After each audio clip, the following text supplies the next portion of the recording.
Hello everyone, welcome to another video from Literary Pleasures YouTube channel.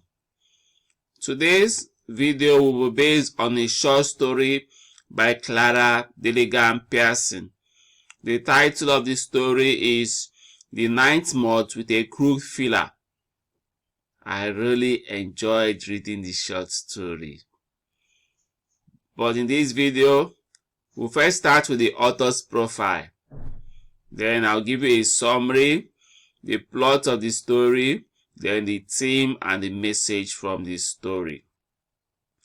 But before I continue, I'll encourage you to like this video, comment, and subscribe to the channel.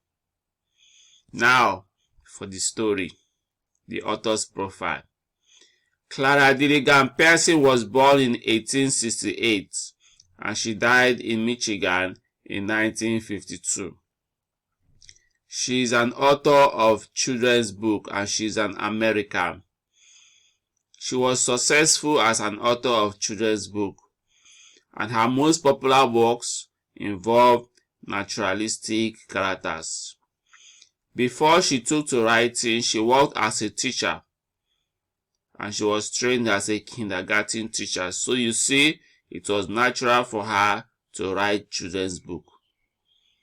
Despite her books being more than 100 years, they are still in print because she's a beloved writer. So I decided I had to review one of her short stories. And the story is The Ninth Moth with a Crooked Filler. Now let me give you a summary of the story. This is a story of how one could find love, not because of the possessions or the wealth that one has, but because of the person's character. Now, this is what happens. Two moths became adults on the same day. They are a female attractive Cecropia moth and a deformed male Cecropia moth who had a crooked filler. The attractive female moth was acquainted with the deformed moth when they were caterpillars, and the deformed moth took a liking to her. But alas, when the moth became an adult, he was deformed. He had a change of status. So the question that we would like to ask ourselves is, would our attractive female Cecropia moth still like this deformed moth? She thought nothing of him until other males came to harass her and seek her friendship. Our deformed moth, who knew he would not have her, rose to her defense. He fought off all the male moths at the risk of losing his wings. His bravery won him the heart of the attractive moth. When he had fought off the last of the harassing moths, this is what our deformed moth asked all the other male moths. It was not long before this stranger also was punished, and then the moth with the crooked filler turned to the others. "Do any of you want to try it?" he said. "You must understand that you cannot be rude before her." And he pointed his right foreleg at Miss Cecropia as she sat trembling on the branch. "Ha!" they cried mockingly as they flew away. "They are prettier moths than she. We don't care anything for her." You can see from this quote taken from this story that the deformed moth was ready to fight off all the male moths that were harassing her to the very last person. And because of his bravery towards her, they all flew away. They were no longer interested in her. So, bravery can win us people's hearts, and that is what this deformed moth did. The bravery of this deformed moth made the attractive female Cecropia moth to love him, and it became a happy ending for both of them. She married him and did not care about his deformity any longer. Now let me tell you about the plot in the story. The plot is a simple one. The story begins with a description of how moths are different from moths and what makes moths unique. Also, Clara tells us what makes moths to be adaptive and escape from their predators, the birds. Then finally we come to the real sense of the story, the evolution of moths from the caterpillar stage to the adult stage. One characteristic of moths which makes them beautiful and attractive is their feelers. Moths have several feelers and they pride themselves on them. But our hero in the story has a deformed feeler. Our heroine is one of the most beautiful moths that ever existed on planet Earth. Nothing would have made her attracted to the deformed moth, but she had a problem. Because of her beauty, male moths came to disturb her and harass her.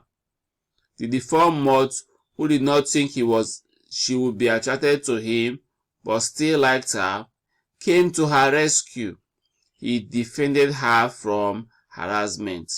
That courageous act, because he cared not for society and wealth or beauty, but for friendship, made the female Cecropia moth to admire him, and her admiration turned to love, which resulted in their raising a family. Interesting, not so? Now, what are the themes in the story? After reading through the story twice, these are some of the themes I realized. First, we should not be ashamed if we have a dull or unattractive part in our body. Our dull parts or deformities could turn out to be the best parts of our body. Some people fret over having the perfect look or being with the creme de la creme of society. But those things do not count. You should accept yourself the way you are, with all your deformities.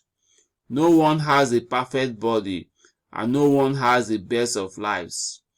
Each person should be content with what life has given to him or her and try to make the most of it. Also, another theme is that the author was trying to put across to us that we should always go for character and personality when choosing friends or marriage mates, rather than seeking to marry into a rich or famous family. Friendship and marriage depend on one's character or personality. If your personality and that of the other person are in conflict, no amount of wealth or fame can make it right. There will always be trouble. So look first for who the person is and not what the person has. Now, the third idea I got from the short story is that looks can be deceiving or deceptive. The deformed moth was rejected initially by the female moth because she was thinking of getting into society and for looking for which moth has the best feelers. But she found out that the deformed moth had the character that would make her to survive as a moth. He had courage and was ready to stand up for her, to fight for her, and was ready to be by her side at the risk of his own wings.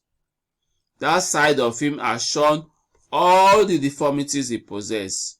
That is why she chose him. So, looks can be deceptive. Go for the inner person and not the outward appearance. So, what's the message in the story? The overarching message of all we have been saying is that, and that is a simple one, the message is love should not be about money, fame, or class. Love is about two people who have a common goal, two people who want to share things in common and want to live their lives together. Love is not about having the latest car, or driving a Ferrari, or taking trips to Dubai and Miami Beach. No. Love is a thing of the heart. You see this heart? That is where your love resides. Love is a thing of the heart. It is like a magical lamp that should always burn in our hearts. And do you know how to make it burn brighter? You can make it burn brighter by choosing the person whose heart speaks to your heart. Yes, choose the person whose heart speaks to your heart. So that's the review for The Night Moth with a Crude Filler by Clara Dillingham Pierson. I encourage you to read the short story. It's online. I'll paste the link to the story in the description below. Now, if you would like to continue getting novels that are published on my video channel, Literary Pleasures, I encourage you to subscribe to this channel. I'll always send you the latest videos. So, as always, I will say happy reading and have a nice time.